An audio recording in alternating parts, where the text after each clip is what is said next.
toujours avec vous et avec votre esprit. Frères et sœurs bien-aimés, préparons-nous à la célébration de l'Eucharistie en reconnaissant que nous sommes pécheurs. Je confesse à Dieu Tout-Puissant, je reconnais devant mes frères que j'ai péché en pensée, en parole, par action et par omission. Oui, j'ai vraiment péché, c'est pourquoi je supplie la Vierge Marie, les anges et tous les saints, et vous aussi mes frères, de prier pour moi le Seigneur notre Dieu. Que Dieu Tout-Puissant nous fasse miséricorde, qu'il nous pardonne nos péchés et nous conduise à la vie éternelle. Amen.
Chantons la gloire de Dieu avec le Gloria de Daniel.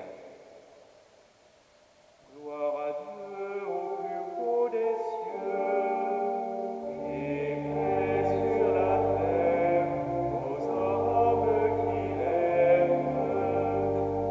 Nous te louons, nous te bénissons, nous t'adorons, nous te glorifions, nous te rendons grâce pour ton immense gloire.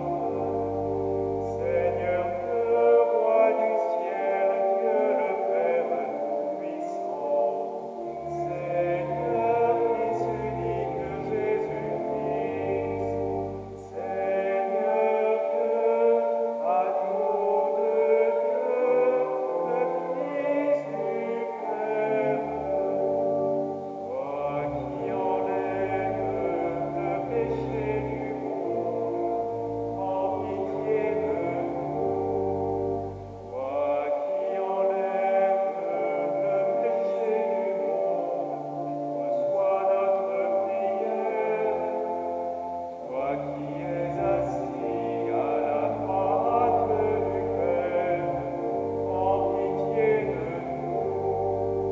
Car toi seul es saint, toi seul es Seigneur, toi seul est le très beau Jésus-Christ, avec le Saint-Esprit, dans la gloire de Dieu le Père. Amen.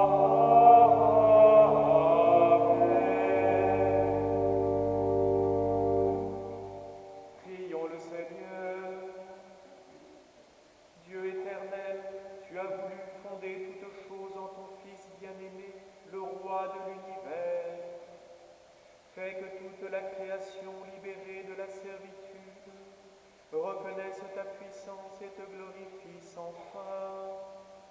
Par Jésus-Christ, ton Fils, notre Seigneur et notre Dieu, qui règne avec toi et le Saint-Esprit, maintenant et pour les siècles des siècles. Amen.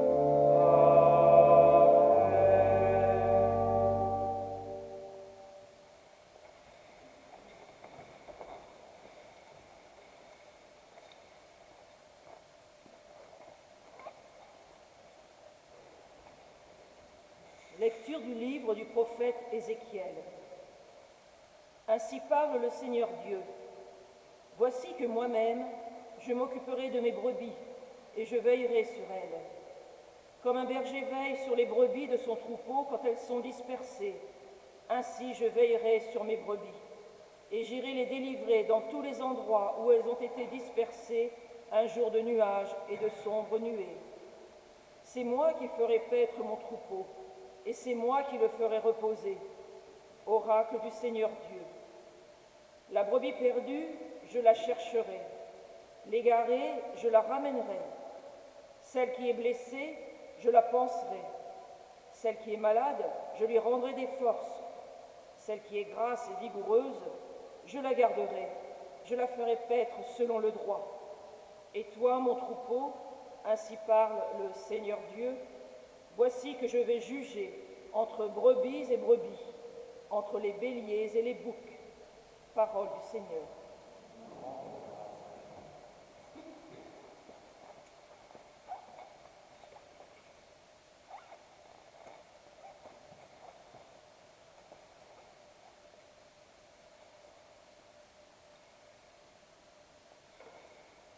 Le Seigneur est mon berger, je ne manque de rien.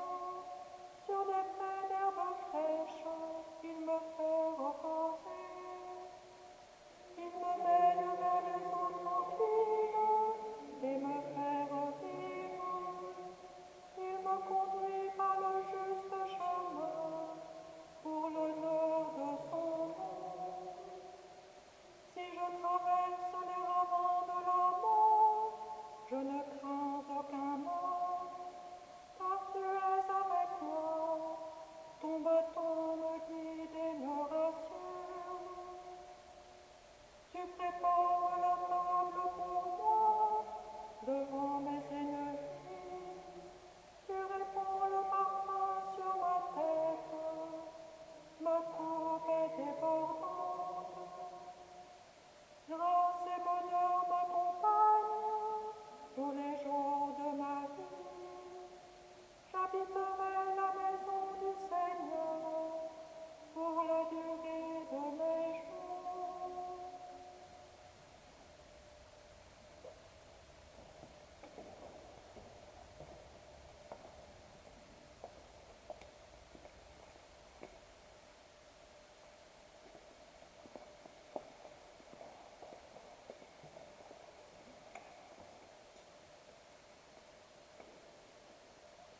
Lecture de la première lettre de saint Paul, apôtre aux Corinthiens. Frères, le Christ est ressuscité d'entre les morts, lui, premier ressuscité parmi ceux qui se sont endormis. Car la mort étant venue par un homme, c'est par un homme aussi que vient la résurrection des morts. En effet, de même que tous les hommes meurent en Adam, de même, c'est dans le Christ que tous recevront la vie, mais chacun à son rang. En premier, le Christ, et ensuite, lors du retour du Christ, ceux qui lui appartiennent. Alors, tout sera achevé quand le Christ remettra le pouvoir royal à Dieu son Père, après avoir anéanti parmi les êtres célestes toute principauté, toute souveraineté et puissance. Car c'est lui qui doit régner jusqu'au jour où Dieu aura mis sous ses pieds tous ses ennemis. Et le dernier ennemi qui sera anéanti, c'est la mort. Et quand tout sera mis sous le pouvoir du Fils, lui-même se mettra alors sous le pouvoir du Père, qui lui aura tout soumis. Et ainsi, Dieu sera tout en tous. Parole du Seigneur.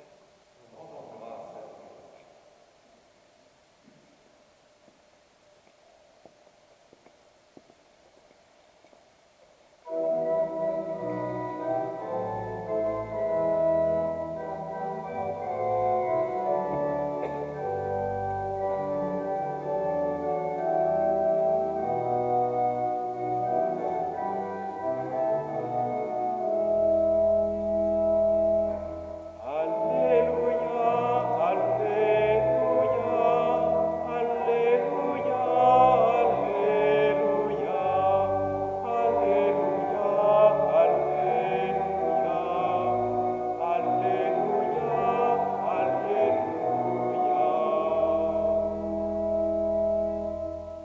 soit celui qui vient au nom du Seigneur, béni soit le règne qui vient, celui de David, notre Père.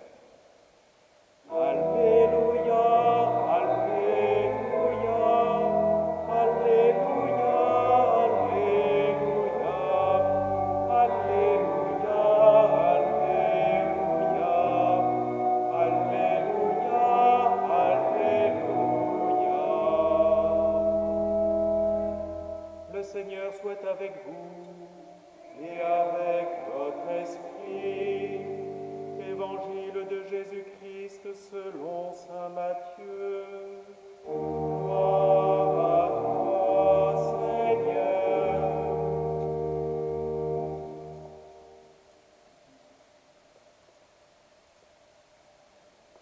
En ce temps-là, Jésus disait à ses disciples, « Quand le Fils de l'homme viendra dans sa gloire et tous ses anges avec lui, alors il siégera sur son trône de gloire. Toutes les nations seront rassemblées devant lui, il séparera les hommes les uns des autres, comme le berger sépare les brebis des boucs. Il placera les brebis à sa droite et les boucs à sa gauche. Alors le roi dira à ceux qui seront à sa droite, « Venez les bénis de mon Père, recevez en héritage le royaume préparé pour vous depuis la fondation du monde.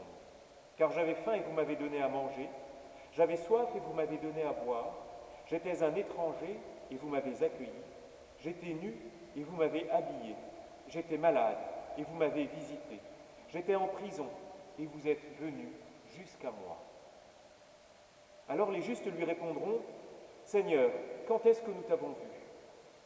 Tu avais donc faim et nous t'avons nourri? Tu avais soif et nous t'avons donné à boire? Tu étais un étranger et nous t'avons accueilli? Tu étais nu et nous t'avons habillé? Tu étais malade ou en prison? Quand sommes-nous venus jusqu'à toi? » Et le roi leur répondra, « Amen, je vous le dis, chaque fois que vous l'avez fait à l'un de ces petits de mes frères, c'est à moi que vous l'avez fait. » Alors il dira à ceux qui seront à sa gauche, « Allez-vous-en loin de moi, vous les maudits, dans le feu éternel préparé pour les diables et ses anges. Car j'avais faim et vous ne m'avez pas donné à manger, j'avais soif et vous ne m'avez pas donné à boire. J'étais un étranger et vous ne m'avez pas accueilli, j'étais nu et vous ne m'avez pas habillé, j'étais malade et en prison et vous ne m'avez pas visité. » Alors ils répondront eux aussi, « Seigneur, quand avons-nous vu avoir faim, avoir soif, être nus, étrangers, malades ou en prison, sans nous mettre à ton service ?» Il leur répondra, « Amen, je vous le dis, chaque fois que vous ne l'avez pas fait à l'un de ces plus petits, c'est à moi que vous ne l'avez pas fait. » Et ils s'en iront, ceux-ci au châtiment éternel et les justes à la vie éternelle. Acclamons la parole de Dieu. Louange à toi, Seigneur Jésus.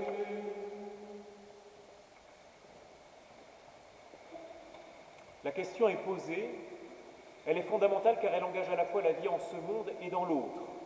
Seigneur, quand est-ce que nous t'avons vu? Seigneur, quand est-ce que nous t'avons vu?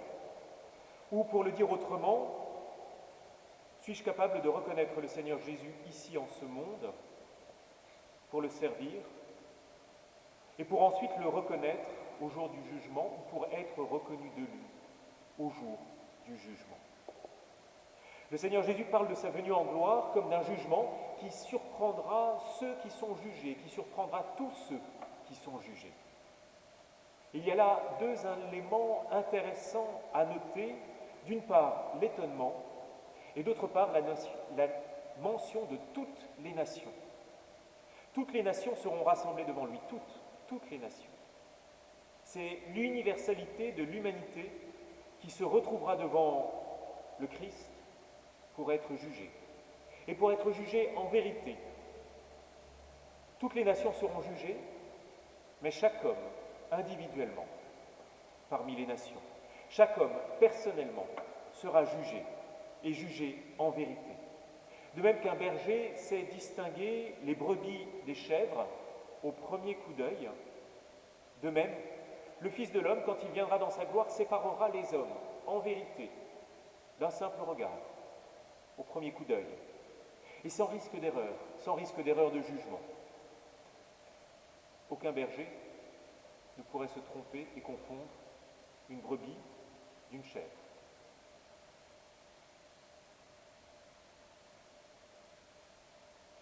D'ailleurs, il y a un indice, l'un des deux a des cornes. Pas de risque d'être mis du mauvais côté, pas de risque d'être jugé et d'être mis à gauche, dans le feu éternel pour un châtiment, ou alors qu'on aurait mérité d'aller à droite. Pas de risque non plus de se retrouver à droite, alors que l'on aurait mérité d'être mis à gauche. C'est déjà une bonne nouvelle pour les plus inquiets d'entre nous. Pas d'erreur de jugement. Et quelle sera la réaction des jugés à la suite de ce regard de vérité que le Christ posera sur chacun d'entre nous? D'abord une réaction d'étonnement. Seigneur, quand est-ce que nous t'avons vu? Quand est-ce que nous t'avons vu? Ni les uns ni les autres ne semblent avoir vu le Seigneur. Ni les uns ni les autres ne semblent l'avoir reconnu en ce monde. Et c'est pourquoi au jour du jugement, c'est lui qui posera son regard sur nous pour nous reconnaître. Nous semblons ne pas le voir en ce monde, mais lui nous verra. Alors, plus de faux semblants, alors plus de masques, alors plus de fards. Alors seule la vérité des cœurs comptera. Et voilà qu'au terme de l'histoire, le Christ s'identifie au pauvre, à celui qui a faim, à celui qui a soif, à l'étranger, au malade, à celui qui est en prison. Franchement, qui d'entre nous, en voyant un étranger, un assoiffé, un malade, un prisonnier, un pauvre, qui d'entre nous peut réellement reconnaître en lui la présence de son Seigneur au premier coup d'œil? Tout au plus savons-nous qu'il est là. Mais pour le reconnaître, c'est difficile. Comment le voir là où nous ne trouvons que misère? Comment reconnaître le Christ, le roi de l'univers que nous célébrons en ce jour, dans celui qui n'a rien, qui vit en marge, à la marge de la société? Lorsque nous voyons la misère, déjà, nous voyons quelque chose. Parce que la plupart du temps, la société relègue le pauvre dans une sorte d'arrière-monde invisible. On passe devant lui sans le voir. Il est là dans la rue, mais il est une ombre insignifiante dans un monde de paillettes et de strass. Peu d'habitants, peu des 12 200 habitants de notre quartier connaissent les prénoms des pauvres de nos rues. Basile, Pascal, Fabienne, Franck, Youssef. Peu d'entre nous les connaissons. Et comment reconnaître le roi de l'univers là où nous ne voyons qu'indigence et pauvreté? C'est quasiment impossible. Seigneur, quand est-ce que nous t'avons vu? Seigneur, comment pourrions-nous te voir dans le pauvre qui règne sur l'univers? Comment pouvons-nous te voir dans le pauvre, toi qui règnes sur l'univers? Quand est-ce que nous t'avons vu? Quand est-ce que nous t'avons vu? Ce serait d'ailleurs tellement plus facile d'aller à la rencontre du pauvre si le Seigneur se manifestait clairement en lui. S'il prenait une apparence glorieuse, s'il y avait une sorte de mandorle de gloire autour de chaque pauvre, alors nous le reconnaîtrions facilement. Quand est-ce que nous t'avons vu? Mais précisément, il semble que la vie en ce monde soit un exercice pour que nous reconnaissions le Seigneur là où il n'y a aucune gloire.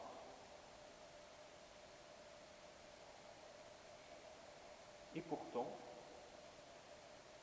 c'est le même Seigneur qui est là, présent dans le pauvre, dans celui qui est en prison, dans le malade, dans celui qui est affamé ou assoiffé. C'est le même Seigneur qui est là et qui posera son regard de berger sur nous au jour du jugement. Le même Seigneur qui alors manifestera pleinement et entièrement sa souveraineté sur le temps qui s'écoule et sur l'espace qui sépare. Il est le Seigneur même du temps et de l'espace. Et il se joue de l'un comme de l'autre, car l'un comme l'autre sont ses créatures. La question est là. Quand t'avons-nous vu? Quand avons-nous reconnu? Avons-nous reconnu le Seigneur? Sommes-nous capables de reconnaître le Seigneur alors même que nous sommes dans le temps et dans l'espace? Sommes-nous capables de le reconnaître sous des apparences anodines alors que nous sommes dans le temps et de l'espace pour être reconnus par lui dans l'éternité? Qu'est-ce que la fin du monde finalement? Sinon la mise en présence de tout homme avec Dieu pour un échange de regards où alors il y aura reconnaissance ou absence de reconnaissance. Nous le verrons et il nous verra, mais nous reconnaîtrons-nous pour l'éternité si nous ne sommes pas reconnus dans le temps et dans l'espace? Alors, une autre bonne nouvelle, décidément, elles sont nombreuses dans cet évangile, une autre bonne nouvelle, c'est que je peux me préparer à cette rencontre. Je peux me préparer à cette rencontre, à cette reconnaissance, non pas tellement avec les yeux de chair, mais avec les yeux du cœur, avec les yeux de l'âme. Je peux me préparer à cette rencontre parce que je sais, si je ne le vois pas, en tout cas je le sais, qu'il est là, présent, dans le prisonnier, dans l'assoiffé, dans l'étranger, dans le pauvre. À chaque instant où j'ai conscience d'être en face de Dieu, à chaque instant où j'ai conscience de la radicale présence du Christ auprès de moi, j'accepte déjà qu'il pose son regard sur moi. J'accepte en quelque sorte d'anticiper ce moment du jugement, acceptant de voir le Seigneur, acceptant de le reconnaître sous des apparences anodines, j'accepte en retour qu'il me voie tel que je suis, dès aujourd'hui, dans le temps et dans l'espace. Et dès lors, je peux, sachant sa présence, je peux trouver la force de poser des actes bons. Je peux trouver la force, sachant sa présence, d'aller à l'encontre de cette pauvreté qui me répugne et d'aller à la rencontre du pauvre. Je peux aller à l'encontre de cette peur qui m'étreint et adresser un regard, une visite au prisonnier, à l'étranger. Parce que je sais que derrière lui, il y a le Seigneur. Je peux poser des actes bons, des actes éthiques, des actes moraux qui, en quelque sorte, vont me façonner pour l'éternité dans la bonté, dans la morale, dans l'éthique. Pour le dire en d'autres termes, quand ici et maintenant, dans le temps et dans l'espace, je prends conscience du Seigneur qui me regarde et que je regarde, sous une apparence anodine, je prépare le jugement parce que je trouve des forces pour être placé au jour du jugement du bon côté. Donc je sais parce qu'il y a cette parole d'évangile que j'entends aujourd'hui, je sais que le Seigneur est présent dans celui qui a soif, qui a faim, dans le pauvre et l'étranger. Mais il y a un autre endroit, il y a un autre lieu de la vie du chrétien où je sais qu'il est là, présent aussi, sous des apparences anodines. Il y a un sacrement qui me donne de reconnaître la présence de Dieu, qui me donne de savoir que je suis sous son regard, et qui me donne de trouver dans son regard caché la force d'agir de manière juste dès ce monde, de manière belle, en faisant le choix d'aimer le pauvre et le petit. Là encore, je peux me préparer à mon destin éternel. Ce sacrement où je peux regarder le Christ caché sous une apparence anodine, y trouver la force de le servir en servant le pauvre et le petit, en accueillant l'étranger, en habillant celui qui est nu, en visitant le malade ou l'étranger, ce sacrement, c'est l'Eucharistie. L'Eucharistie où le Seigneur est là, sans aucune mandorle de gloire, mais où je sais qu'il est présent. Et où il est plus facile de trouver la force de le servir, parce que précisément rien ne me répugne dans l'Eucharistie. Et donc je m'habitue à sa rencontre dans l'Eucharistie, parce que rien ne me répugne, pour aller le servir là dans les lieux de pauvreté et d'indigence où peut-être certains éléments me réputent. La saleté du pauvre, l'incapacité de trouver une langue commune avec l'étranger, la peur de la maladie. Reconnaissant le roi de l'univers dans l'Eucharistie sous des apparences anodines, je peux le servir en servant le pauvre, parce que j'ai trouvé là des forces pour aller servir le pauvre. C'est dans l'Eucharistie, sacrement de la présence du Christ, que je fonde mon agir moral, mon agir éthique. En un mot, l'Eucharistie est le fondement de l'agir chrétien. Et dissocier l'agir moral du chrétien de l'Eucharistie, croire que le chrétien pourrait aimer le pauvre et le servir sans trouver des forces dans l'Eucharistie, sans participer effectivement à l'Eucharistie, serait méconnaître gravement le mystère de l'Église.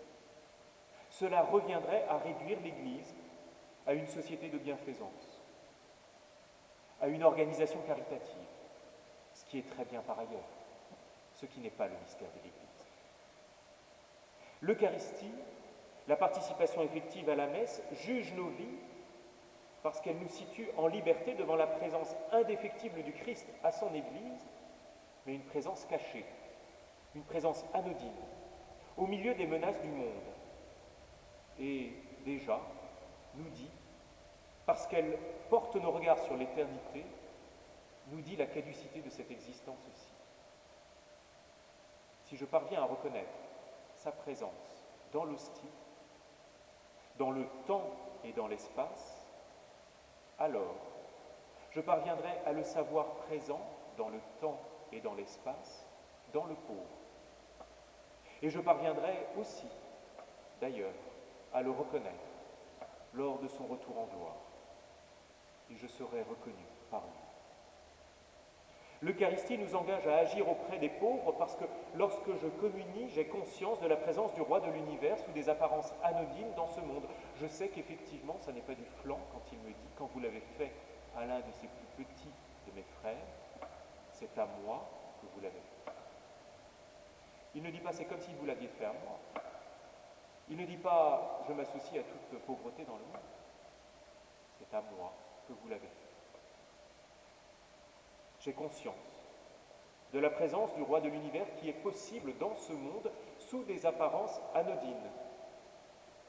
De manière habituelle, parce que j'y suis habitué dans l'Eucharistie, sur l'autel,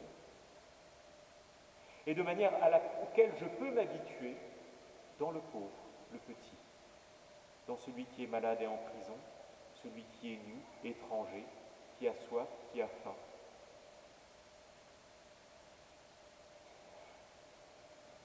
Sachant le reconnaître dans l'Eucharistie, je trouve là la force de le reconnaître et de le savoir présent sous d'autres formes anodines. Et je trouve là mon espérance de le reconnaître dans l'éternité.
Ensemble, avec toute l'Église, proclamons notre foi. Je crois en Dieu, le Père Tout-Puissant, Créateur du ciel et de la terre, et en Jésus-Christ, son Fils unique, notre Seigneur, qui a été conçu du Saint-Esprit, est né de la Vierge Marie, a souffert sous Ponce Pilate, a été crucifié, est mort et a été enseveli, est descendu aux enfers, le troisième jour est ressuscité des morts, est monté aux cieux, est assis à la droite de Dieu le Père Tout-Puissant, d'où il viendra juger les vivants et les morts. Je crois en l'Esprit Saint, à la Sainte Église catholique, à la communion des saints, à la rémission des péchés, à la résurrection de la chair, à la vie éternelle. Amen. Frères et sœurs bien-aimés, rassemblés pour la prière commune, supplions le Seigneur très bon pour nous-mêmes et pour tous les hommes.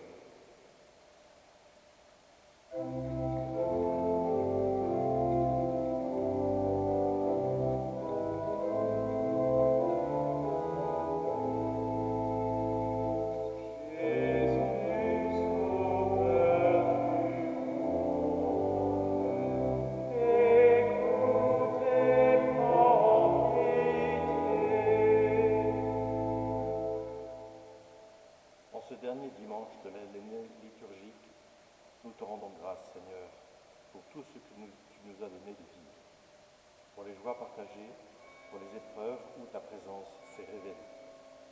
Viens, Seigneur, nous t'attendons. Jésus, Sauveur du monde, écoute et prends pitié. Nous te prions, Seigneur, pour les chrétiens persécutés, que le témoignage de leur foi suscite de nouvelles espérances. Viens, Seigneur, nous t'attendons. Jésus, Sauveur du monde, écoute et prends pitié. Pour les membres de la société française, que l'espérance du salut leur donne courage pour traverser l'épreuve quotidienne. Viens, Seigneur, ne tarde pas. Jésus, Sauveur du monde, écoute et prends pitié. À tes fidèles, Seigneur, tends une main secourable, qu'ils te cherchent de tout cœur et voient exaucer leur juste demande par Jésus le Christ, notre Seigneur. Amen.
gloire de Dieu et le salut du monde.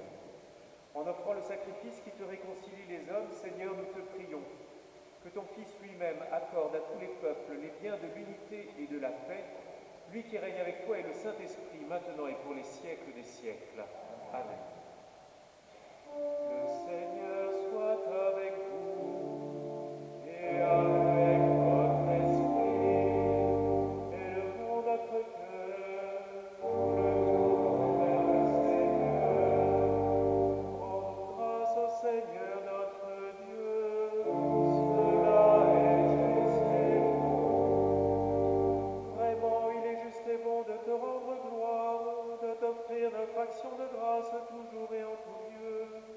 À toi, Père très saint, Dieu éternel et tout-puissant, tu as consacré, prêtre éternel et roi de l'univers, ton Fils unique Jésus-Christ, notre Seigneur, afin qu'il s'offre lui-même sur l'autel de la croix en victime pure et pacifique, pour accomplir les mystères de notre rédemption, et qu'après avoir soumis à son pouvoir toutes les créatures, il remette aux mains de ta souveraine puissance un règne sans limite et sans fin, un règne de vie et de vérité, règne de grâce et de sainteté, règne de justice, d'amour et de paix. C'est pourquoi, avec tous les anges et tous les saints, nous proclamons ta gloire en chantant d'une seule voix.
Voici rassemblés devant toi et dans la communion de toute l'Église en ce premier jour de la semaine. Nous célébrons le jour où le Christ est ressuscité d'entre les morts. Par lui que tu as élevé à ta droite, Dieu Tout-Puissant, nous te prions. Sanctifie ces offrandes en répandant sur elles ton esprit, qu'elles deviennent pour nous le corps et le sang de Jésus le Christ, notre Seigneur. Au moment d'être livré et d'entrer librement dans sa passion, il prit le pain, il rendit grâce, il le rompit, et le donna à ses disciples en disant « Prenez et mangez-en tous, ceci est mon corps livré pour vous. »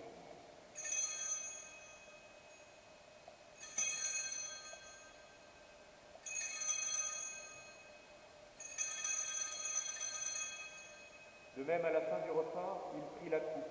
De nouveau, il rendit grâce et la donna à ses disciples en disant « Prenez et buvez-en tous, car ceci est la coupe de mon sang, le sang de l'alliance nouvelle et éternelle, qui sera versé pour vous et pour la multitude en rémission des péchés.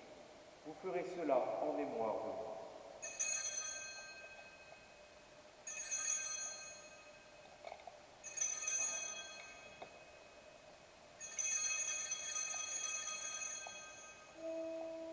Il est grand le mystère de la foi. Nous proclamons ta mort, Seigneur Jésus.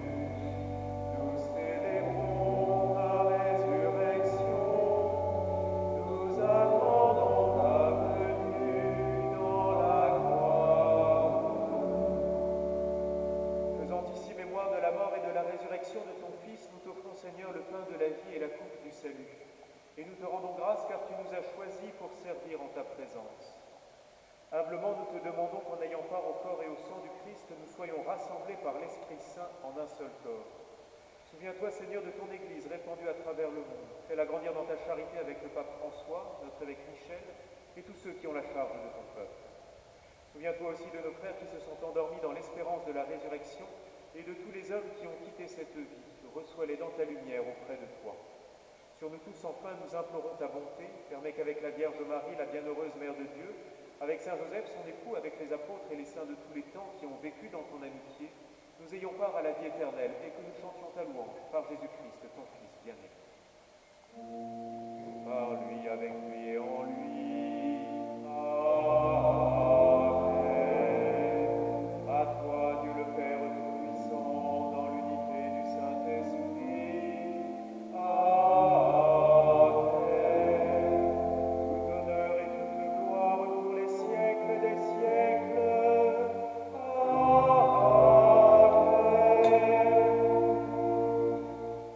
Unis dans le même esprit, nous pouvons dire avec confiance la prière que nous avons reçue du Sauveur. Notre Père, qui es aux cieux, que ton nom soit sanctifié, que ton règne vienne, que ta volonté soit faite sur la terre comme au ciel. Donne-nous aujourd'hui notre pain de ce jour. Pardonne-nous nos offenses, comme nous pardonnons aussi à ceux qui nous ont offensés, et ne nous laisse pas entrer en tentation, mais délivre-nous du mal. Délivre-nous de tout mal, Seigneur, et donne la paix à notre temps. Par ta miséricorde, libère-nous du péché. Rassure-nous devant les épreuves en cette vie où nous espérons le bonheur que tu promets et l'avènement de Jésus-Christ, notre Sauveur, car c'est à toi qu'appartiennent le règne, la puissance et la gloire pour les siècles des siècles. Seigneur Jésus-Christ, tu as dit à tes apôtres, je vous laisse la paix, je vous donne ma paix. Ne regarde pas nos péchés, mais la foi de ton Église. Pour que ta volonté s'accomplisse, donne-lui toujours cette paix et conduis-la vers l'unité parfaite, toi qui règnes pour les siècles des siècles. Amen. Que la paix du Seigneur soit toujours avec vous et avec votre esprit. Frères et sœurs bien-aimés, là où vous êtes, auprès de ceux auprès de qui vous êtes, échangez un signe de la paix.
chers amis, quelques informations paroissiales.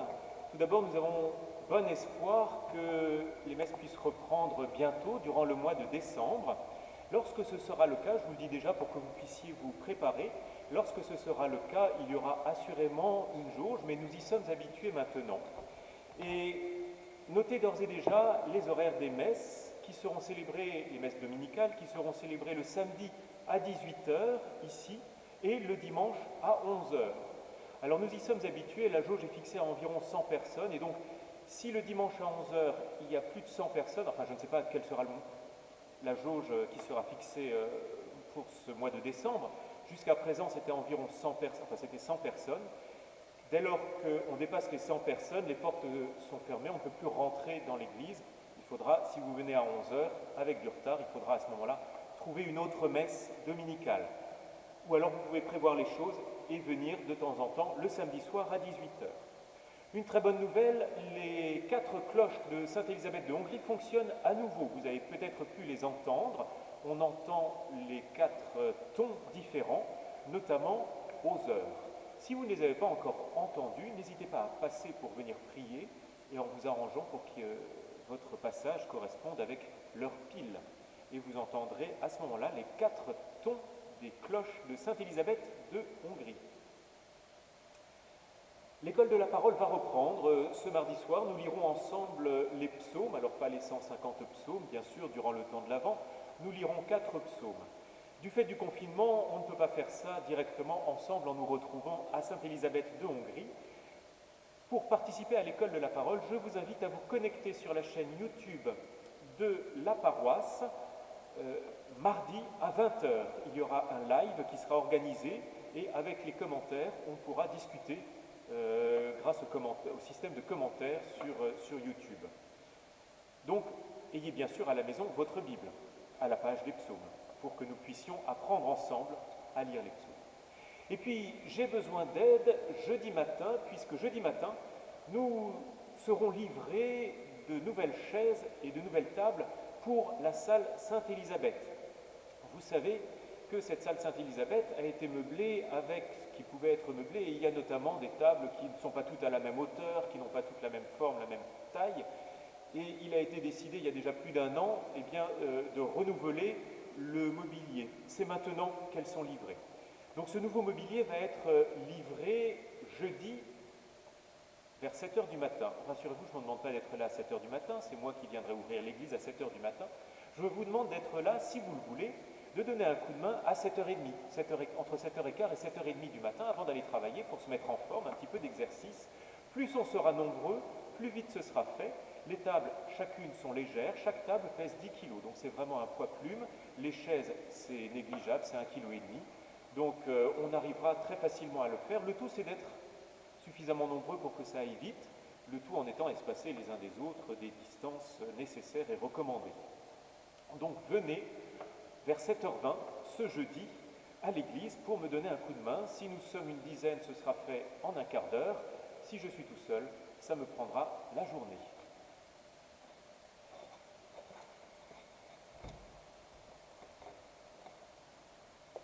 Prions le Seigneur. Après avoir partagé le pain de l'immortalité, nous te supplions, Seigneur, nous mettons notre gloire à obéir au Christ, roi de l'univers. Fais que nous puissions vivre avec lui éternellement dans la demeure du ciel, lui qui règne avec toi et le Saint-Esprit, maintenant et pour les siècles des siècles. Amen. Le Seigneur soit avec vous et avec votre esprit, et que Dieu Tout-Puissant vous bénisse, le Père, le Fils et le Saint-Esprit. Amen. Allez dans la paix du Christ.